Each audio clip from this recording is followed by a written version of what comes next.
Semua yang dikasihi Tuhan, selamat bertemu kembali. Oleh kasih dan penyertaan daripada Tuhan, saya senantiasa berharap Bapak, Mama, Bapak, Saudara semua dalam keadaan sehat walafiat dengan penuh rasa syukur kepada Tuhan. Pada hari ini kita akan membaca dan merenungkan firman Tuhan yang terambil dari kitab Kejadian pasal 1 ayat 26 hingga ayatnya yang ke-31. Namun sebelum itu, mari kita satu hati di dalam doa. Kita berdoa. Bapa dalam surga, Bapa yang kami sembah lewat anak Yesus Kristus, segala puji dan syukur kami Tuhan, kami aturkan dalam hadirat Bapa, sebab Tuhan senantiasa baik dalam kehidupan kami. Kami bersyukur atas kasih dan penyertaan daripada Tuhan. Kami boleh menikmati pagi hari ini dengan penuh sukacita. Pada saat ini Tuhan, kami akan membaca serta merenungkan akan firman Tuhan. Kami memohon kepada Tuhan, Tuhan memberkati, biar apa yang kami baca, apa yang kami renungkan, semuanya itu boleh mendatangkan berkat bagi kehidupan kami. Mengampuni salah dan dosa kami Tuhan, di dalam anak-Mu Yesus Kristus kami telah datang dan berdoa. Amin.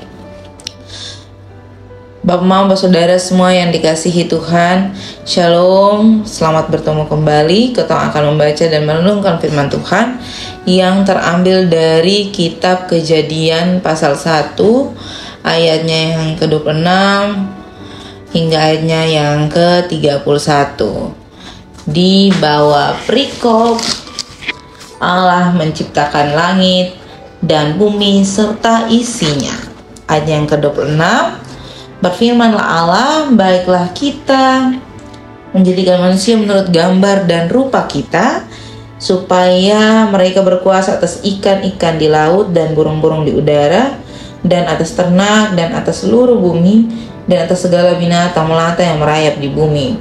Maka Allah menciptakan manusia itu menurut gambarnya, menurut gambar Allah diciptakannya dia. Laki-laki dan perempuan diciptakannya mereka. Allah memberkati mereka, lalu Allah berfirman kepada mereka, beranak cuculah dan bertambah banyak, penuhilah bumi dan taklukkanlah itu, berkuasalah atas ikan-ikan di laut dan burung-burung di udara, dan atas segala binatang yang merayap di bumi. Berfirmanlah Allah, lihatlah aku memberikan kepadamu segala tumbuh-tumbuhan yang berbiji di seluruh bumi, dan segala pohon-pohon yang buahnya berbiji. Itulah yang akan menjadi makananmu. Tetapi kepada segala binatang di bumi dan segala burung di udara dan segala yang merayap di bumi yang bernyawa, kuberikan segala tumbuhan hijau menjadi makanannya, dan jadilah demikian. Maka Allah melihat segala yang dijadikan itu sungguh amat baik. Jadilah petang dan jadilah pagi. Itulah hari ke-6. Demikian jauh akan firman Tuhan. Yang dikatakan berbahagia adalah setiap kita yang tidak hanya membaca, mendengar, tetapi mau melakukan dalam kehidupan kita hari lepas hari. Shalom Bapak, Mama, Bapak, Saudara semua yang dikasihi Tuhan. Selamat bertemu kembali. Hari ini kita memasuki bulan baru, bulan Mei, yang ditandai sebagai bulan budaya oleh Gemit Sinode Gemit, dan dirayakan oleh seluruh gereja yang ada di dalamnya. Bapak, Mama, Saudara yang dikasihi Tuhan, kita kembali membahas tentang kitab Kejadian dan awal mula penciptaan Yesus Kristus. Bapak, Mama, Saudara yang dikasihi Tuhan, kita mengambil bagian yang paling akhir dari pasal 1, bagian akhir dari pasal 1, yakni dari ayat 26 hingga ayat yang ke-31, yang mengkhususkan atau menceritakan secara khusus tentang penciptaan manusia dan segala sesuatu yang diberikan kepada manusia, atau dikatakan sebagai mandat atau kepercayaan diberikan kepada manusia untuk melaksanakan setiap tugas tanggung jawab yang diberikan Allah kepada manusia. Bapak, Mama, Saudara yang dikasihi Tuhan, lalu apa yang menjadi hubungan dari kitab Kejadian 1 ayat 26 sampai 31 dengan kehidupan kita di bulan Mei ini atau di bulan budaya saat ini? Perlu diketahui bahwa Allah memberikan satu mandat yang penuh kepada manusia. Kenapa saya bilang penuh? Karena dari awal penciptaan, ciptaan-ciptaan lainnya sampai kepada ciptaan manusia, Allah menciptakan manusia begitu sangat spesial, yakni dengan seturut dan serupa dengan Allah. Jadi ini salah satu bentuk Allah benar-benar mempercayai manusia. Ia akan benar-benar memberikan satu mandat kepercayaan yang begitu besar kepada manusia.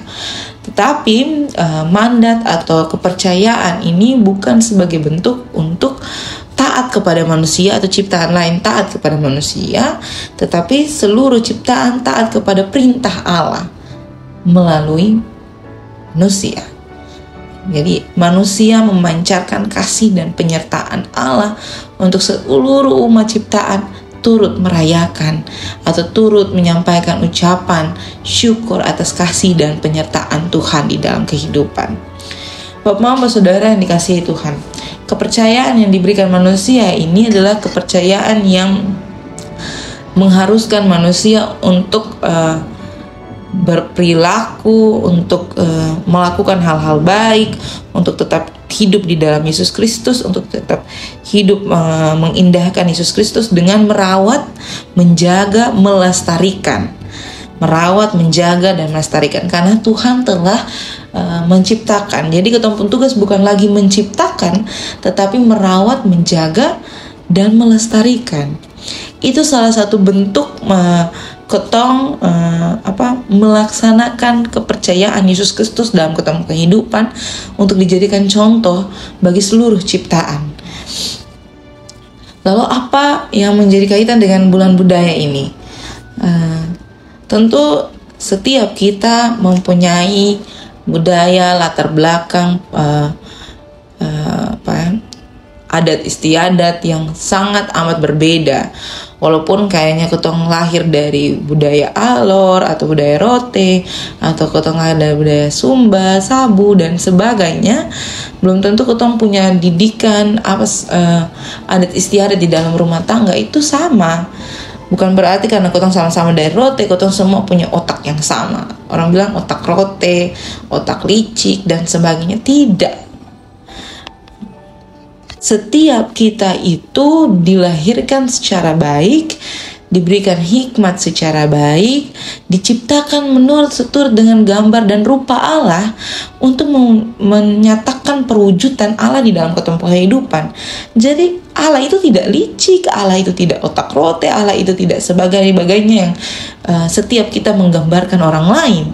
Tetapi Allah itu baik, hidup, tidak ada cacat, celah di dalam kehidupan Allah.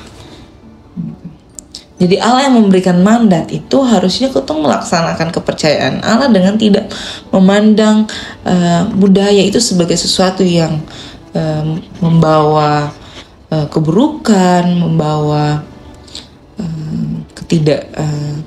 ketidaksopanan, segala sesuatu yang tidak baik. Tidak. Budaya itu lahir untuk dilestarikan, dirawat, dijaga dengan pemahaman bahwa budaya itu ada untuk memperbaiki kehidupan manusia yang begitu beragam adanya. Jadi kalau kita diberikan kepercayaan untuk menjaga, merawat, melestarikan, berarti kita melestarikan segala sesuatu yang dianggap baik di hadapan Allah. Yang baik di hadapan Allah itu seperti apa? Yang kotong baca tiap hari, yang kotong dengar tiap hari. Jadi bukan hanya soal melestarikan budaya ini dengan kotong terus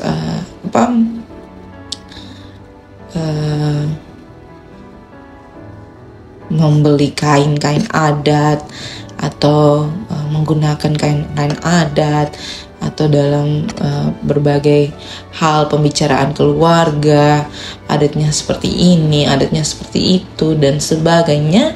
Tetapi melestarikan ini yang dimaksud dirawat dan dilestarikan ini adalah mengenai segala sesuatu yang merangkul di dalamnya. Jadi Allah itu adalah Allah yang merangkul, Allah itu adalah Allah yang baik. Jadi budaya itu harusnya tetap mempersatukan ketong, bukan mencerai-beraikan, tapi mempersatukan ketong dengan satu dengan yang lain. Ketong memang punya budaya yang masing-masing, yang Sumba, roti dan sebagainya, tetapi dengan budaya itu harusnya ketong semakin memperkaya ketong pun kehidupan, memperkaya ketong pun pemahaman, ketong pun pengetahuan tentang satu dengan yang lain punya budaya, dan memperkaya ketong pun diri bahwa dalam berbagai budaya Allah tetap hadir dan Allah tetap menunjukkan kemuliaannya di tengah-tengah kita. Itu Bapak-Bapak saudara yang dikasihi Tuhan, saya rasa dengan begini kita akan lebih memahami maksud dan tujuan kepercayaan atau mandat yang diberikan dalam kitab Kejadian 1 pasal 26 hingga pasal 1 ayat 26 hingga ayatnya yang ke-31. Dengan begini ketong bisa lebih percaya dan meyakinkan ketong pun diri bahwa budaya atau segala sesuatu yang diberikan Allah dalam ketong pun hidup itu tidak mencerai-beraikan ketong dengan ketong pun saudara, tetapi semakin memperikat ketong menjadi satu hubungan yang lebih baik untuk hormat dan kemuliaan bagi nama Tuhan. Selamat menjadi berkat Bapak-Mama semua dimanapun Bapak-Mama saudara berada, senantiasalah memuji dan membesarkan nama Tuhan. Amin untuk firman Tuhan. Ketong akan menutup pembacaan kita saat ini. Mari ketong semua satu hati di dalam doa. Kita berdoa. Bapa di dalam surga, Bapa yang kami sembah lewat anak Yesus Kristus, terima kasih Tuhan untuk kasih dan kesetiaan Tuhan. Kami telah membaca serta merenungkan firman Tuhan. Biarlah apa yang kami baca, apa yang kami renungkan, semuanya itu boleh mendatangkan berkat bagi kehidupan kami. Bapa dalam surga, kami mendoakan pribadi lepas pribadi, pergumulan kami masing-masing, rumah tangga, anak-anak, suami, istri, pekerjaan kami, usaha kami dalam segala tahap ujian apapun itu Tuhan. Kami yang dalam tahap pemulihan, kami yang ada dalam rumah sakit, kami dalam keadaan duka cita, kami yang dalam keadaan sukacita, kami memohon tangan dan pengasihan Tuhan. Tuhan memberkati, Tuhan mencukupkan kami seturut dengan kehendak Tuhan. Selepas ini Tuhan, kami akan melanjutkan tugas tanggung jawab setiap aktivitas kami. Kami memohon kepada Tuhan, biar apapun yang kami kerjakan di dalam Tuhan, semuanya itu boleh mendatangkan berkat bagi kehidupan kami. Mengampuni salah dan dosa kami Tuhan. Di dalam anak-Mu Yesus Kristus kami telah datang dan berdoa. Amin. Shalom Bapak, Mama, Saudara semua, sampai jumpa kembali.